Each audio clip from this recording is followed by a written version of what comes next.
अगला प्रश्न है, ब्राह्मी लिपि को कैसे पढ़ा गया? आंसर इसका लिखा जाएगा, 1838 में जेम्स प्रिंसेप द्वारा ब्राह्मी तथा खरोष्टी लिपि का अर्थ निकाला गया, जिसका प्रयोग अशोक के अभिलेखों में किया गया है। ब्राह्मी लिपि सभी भारतीय भाषाओं में प्रयुक्त लगभग सभी लिपियों का मूल है, यानी जितनी भी भारतीय भाषाओं का जन्म हुआ है यहाँ पर, उनका एक तरह से उद्भव ब्राह्मी लिपि से ही हुआ है। तो पहले पॉइंट में लिखेंगे, अक्षरों का तुलनात्मक अध्ययन, अर्थात आधुनिक बंगाली और देवनागरी लिपि के पांडुलिपियों के अक्षरों को ब्राह्मी लिपि के अक्षरों से तुलनात्मक अध्ययन किया गया। दूसरे पॉइंट में, यूरोपीय विद्वानों ने भारतीय पंडितों की सहायता ली, अर्थात ब्राह्मी लिपि का अर्थ निकालने हेतु यूरोपीय विद्वानों द्वारा भारतीय पंडितों की सहायता ली गई।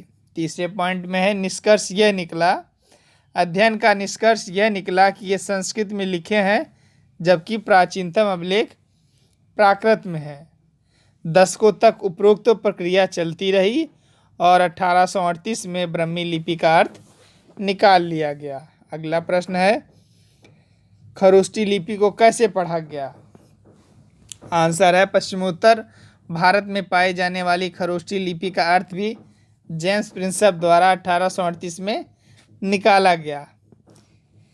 और इसमें पहले पॉइंट में आएगा इंडो ग्रीक शासकों के सिक्कों का प्रयोग, यानी कि अर्थात हिंद यूनानी शासकों के सिक्कों में शासकों का नाम खरोष्टी व यूनानी लिपि में लिखे गए थे, जिनका प्रयोग करके खरोष्टी लिपि को पढ़ने में किया गया। दूसरा पॉइंट है, यूनानी तथा खरोष्टी लिपियों के अक्षरों का मेल किया गया, अर्थात उदाहरण के तौर पे दोनों लिपियों में अपोलोडोटस का नाम लिखने में एक ही प्रतीक मान लिए गए, अप्रयुक्त किया गया, पहचान प्राकृत भाषा के रूप में की।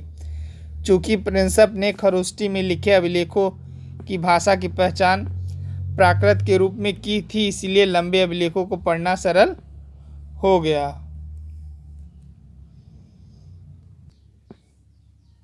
अगला प्रश्न है, प्राचीन भारत में भूमि अनुदान व्यवस्था पर प्रकाश डालिए।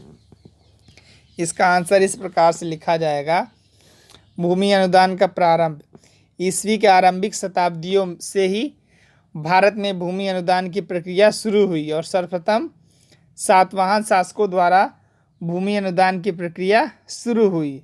दूसरे पॉइंट में लिखा जाएगा, सर्वप्रथम संस्थाओं या ब्राह्मणों को भूमि अनुदान दिए गए, यानी कि प्राप्त प्रमाणों के अनुसार सर्वप्रथम संस्थाओं या ब्राह्मणों को भूमि अनुदान दिए गए, यानी कि सबसे पहले भूमि अनुदान जो है धार्मिक संस्थाओं या ब्राह्मणों को उनके धार्मिक क्रियाकांड के बदले में भूमि अनुदान दिए गए। तीसरे पॉइंट में, तत्कालीन पत्थरों और ताम्र पत्रों के अभिलेखों से हमें भूमि अनुदान की जानकारी मिलती है। अगले पॉइंट में लिखेंगे, किंतु समय के साथ साथ भूमि अनुदान सेनापतियों, सैनिकों आदि को भी दिया जाने लगा, साथ ही वहाँ का प्रशासकीय व न्यायिक अधिकार भी प्राप्तकर्ता को दिया जाने लगा। अगले पॉइंट में लिखेंगे, धर्मशास्त्रों के विपरीत महिलाएं भी भूमि अनुदान करने लगी। अगले पॉइंट में आएंगे, खेत के माप में अंतर, अर्थात भूमि अनुदान कहीं कहीं बड़े बड़े और कहीं कहीं छोटे छोटे भूमि के टुकड़े के रूप में दिए गए। और इतिहासकार भूमि अनुदान की प्रक्रिया को कई तरीकों से देखते हैं। पहले पॉइंट में आएगा, कृषि को नए क्षेत्र में प्रोत्साहित करने हेतु, यानी कि भूमि अनुदान इसलिए दिए गए ताकि कृषि क्षेत्र का विस्तार हो सके। दूसरे पॉइंट में, दुर्बल राजनीतिक प्रभुत्व के कारण भूमि अनुदान को जो है दुर्बल राजनीतिक प्रभुत्व के कारण से भी जोड़कर देखा जाता है। तीसरा पॉइंट है, सिक्कों की कमी, सिक्कों की कमी को भी भूमि अनुदान की प्रक्रिया से जोड़कर देख।